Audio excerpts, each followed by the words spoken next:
Hey, what's going on, everybody? Look, I know you can't see anything on. I made a decision that my face isn't important. Okay. Um, some people like things and some people hate things. That's neither here nor there. The important thing is about getting the message. I think if we focus on the message and stop focusing on who's giving the message, is like, did you get the message? And the message for today is about is about failure. It's not about concentrating on failure, but it's about not being afraid to fail. Everybody knows what it feels like to bump their leg on the table, or everybody knows what it feels like to just have some type of defeat on some degree of level. But here's the thing: the person that becomes numb to the consequences of failure is the person that has the best chance to succeed. You got to say to yourself, it doesn't matter if I fail or if I don't, I'm going to go hard. Yes, I'm going to do everything that I can from a preparation standpoint, but I'm not going to be in preparation mode in a stagnant form. I got to keep moving. Okay? Now there'll be times where you have to stop and gather yourself. Okay? I'm not saying that you always have to keep moving, right? You're gonna have to stop and rest. Just like at night, you go to bed, you're trying to get rest, charge up your body so you can do what you got to do the next day. What I'm talking about is a lot of times in terms of the way you move, and in terms of the way people move, you won't move a certain way because you feel that that will not result into success. But I got news for you. Success isn't something that happens to those not willing to take chances. So let me give you an example. If you lost, if you did something and you lost $100, let's say if you made three investments, okay, you put $100 to a investment and then you lost all $100. The next opportunity is asking you for $500. Of course, you want to do your due diligence to try to increase the odds of you winning. But sometimes you don't have, time waits for no man. And so sometimes you have to say, okay, I'm going to trust and believe what's in my gut in terms of this particular situation, and I'm going to move accordingly and understand, hey, I might fail, but that's not going to be my mindset. So when I'm not saying put in your mind that you're going to fail, but just understand that sometimes you're going to get no's. Sometimes you're going to get people to say, hey, you didn't stack up. But then there are going to be times, if you are sincere about what you're doing, where not only are you going to succeed, you're going to exceed above and beyond what you expected to do. But you can't go above and beyond what you expected to do unless you do. So you got to be a doer. Something doesn't turn out well for you, it's an opportunity for you to learn. You learn more from your losses than you learn from your victories. I remember when I played college football, and we would make a ton of mistakes in the game, but we would win. Going to that meeting on Sunday wasn't the same as going to the meeting from a loss. When we made mistakes in the win, those things were minimized. Yeah, we acknowledged it. We talked about it, this, that, and the other, but everybody's feeling good from the win. It's like a boxer who It's like a fighter who is not a boxer. He's a hard puncher. He can be losing in the fight. He can get knocked down in the fight. But there's going to come a point where if he is swinging, he may connect. And that one hit that he connects with can knock his opponent out. Now, there have been fights where people have been knocked down, beat up, boxed up, just completely ruined. And they just have a mindset of, what do I have to lose? And sometimes you get to that point, right? And when that puncher throws that punch and the person on the receiving end didn't quite see it coming, and that punch hits them in a certain location that completely and utterly knocks them completely out to the point they can't get up. All of the progression, all of the things that they did right, all of the things that they have accomplished up to that point is all for naught, because they on their backside and they didn't get up for the 10 count. And that's what life will do sometimes for you. We get so concerned about being undefeated in battle. And I think we live in this participation award society where everybody is made to feel like, hey, you participated, you did a good job. Instead of, no, you lost. What can we learn from this? How does it feel? How does it taste? That's what you need to do. You need to not worry about the losses and take your losses as they come. Failure is going to happen sometimes. You're not going through life undefeated.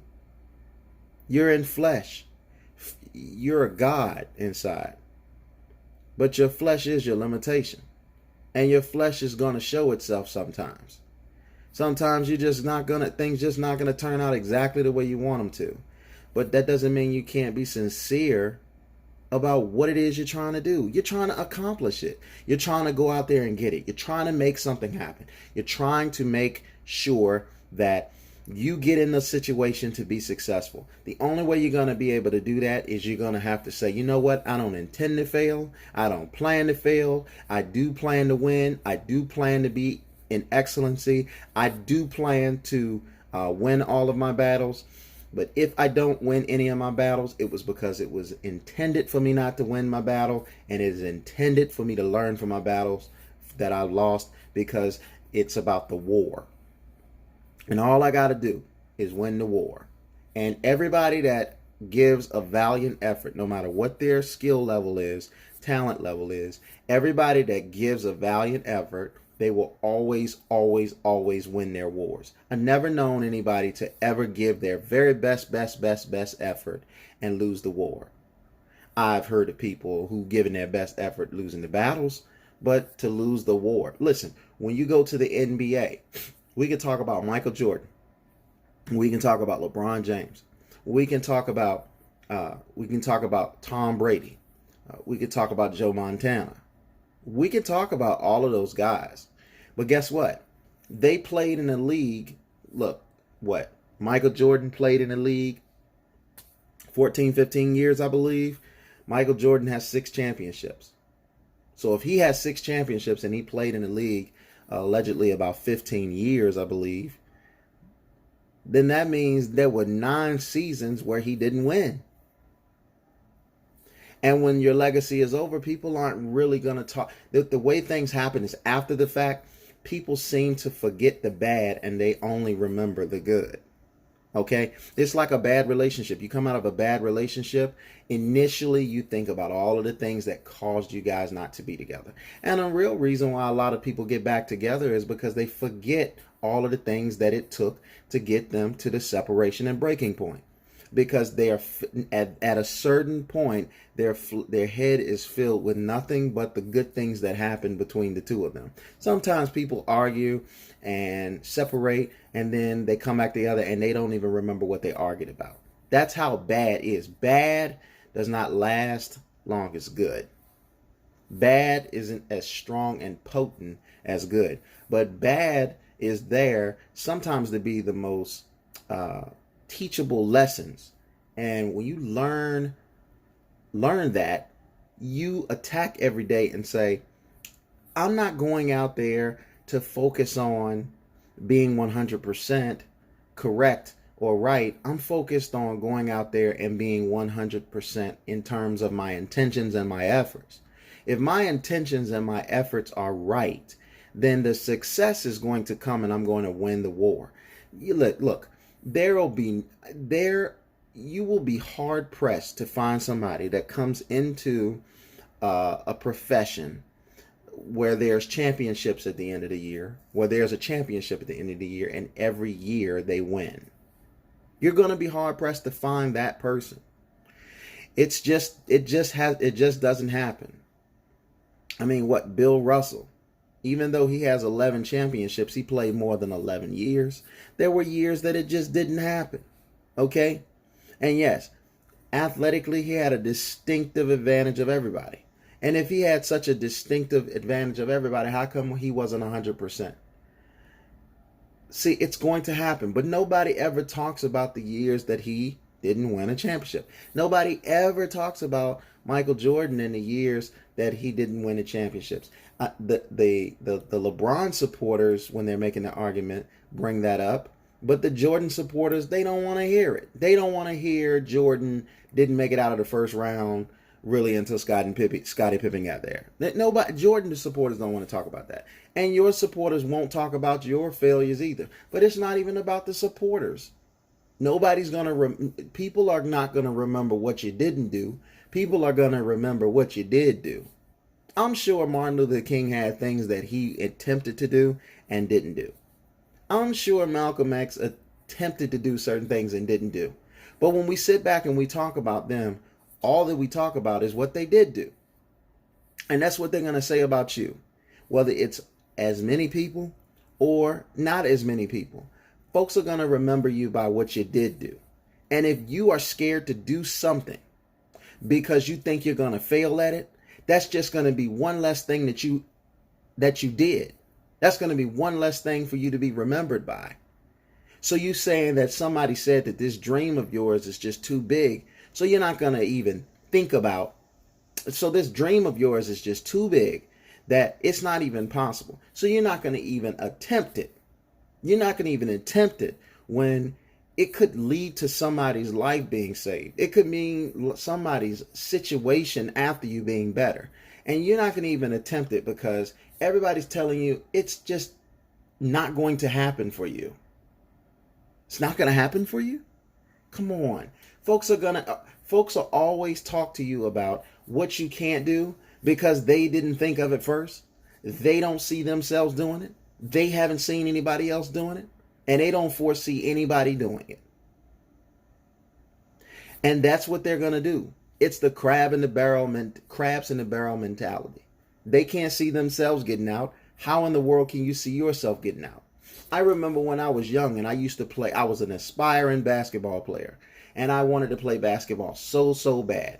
I played and I worked hard on my game. I shot 1,600 jump shots a day. I practiced every day, no days off. Every day. I developed my own style. I developed my own dependency on what I needed to do and how I needed to do it. I didn't do things in certain instances traditionally. But the thing that I was missing when I was growing up in terms of that is my self-belief. I depended on, and I was everything that my confidence was predicated on what people believed around me. It even proven true in football.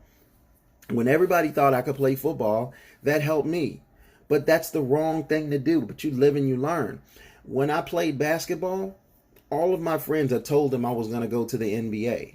And all of them told me that I wasn't going to go to the NBA, and they laughed at me. All I had to do was keep trying and keep striving and believing, and who knows where it would have took me. But I did take that into football. Folks told me I was scared to do this and I was scared to do that, and I was not ready to play football. I was too small, this, that, and the other. And I went out there and I played football.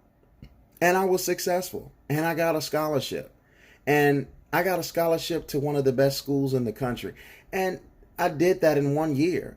And so you see, it's like folks if I would have told folks, hey, look, I'm going to go out here and I'm going to play football. So just playing it back. If I would have told them, hey, look, I'm going to go out for football my senior year, and then I'm going to be all everything, and then I'm going to go ahead and all of these football opportunities are going to open up for me, and I'm going to be a superstar. They would have all laughed at me. They would have all told me that you're crazy. But when you go out there and you put the work in, the results will speak for themselves. Now, there were times and there were games when I was in high school that I didn't do well, that I didn't do good. But it wasn't about the battles, it was about the war.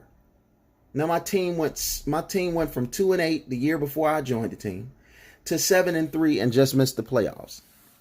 Is that what I wanted? No, I wanted to go to the playoffs. I wanted to go as far as I could. But sometimes it just doesn't work out like that. But the result of that is I got a lot of notoriety. And I got an opportunity to be able to go to Fork Union. When I went to Fork Union, I really did a good job. And then I did what I was supposed to do. And then I ended up getting a scholarship. And nobody would have believed that. And yes, there will be some people in your circle that do believe in you. But you can't let the believers get you high, and you can't let the non-believers get you low. Your attack should be, I'm going to be 100% intentional about my effort. I'm going to let the chips fall where they may. I'm in insurance. It is a total commission-based position. If I don't sell anything, I don't make anything. Period. But my bet was, if I can give 40 hours to somebody else's dream, I can give 40 hours to my own dream. And I'll go out there and in one policy, I'll make what someone makes in a week in one policy, right? That's not to be braggadocious or anything like that. That's just to say that I feel and I believe that if I have true opportunity to be able to get in front of somebody that needs insurance, that I'm going to be able to help and provide them the insurance, because I can build a relationship and the trust, and I can find them what's best for them. It's not always going to be what's best for my paycheck, but it's always what's best for them. And I feel that if I do what I'm supposed to do that's best for the client, that I'm going to get referrals and then some. So again, you have to have an intention that is pure in your attack and your approach in terms of what you're trying to do. And if you don't have that intention and you don't have that mindset and you don't have that attack and you are so concerned about failure, you won't accomplish anything.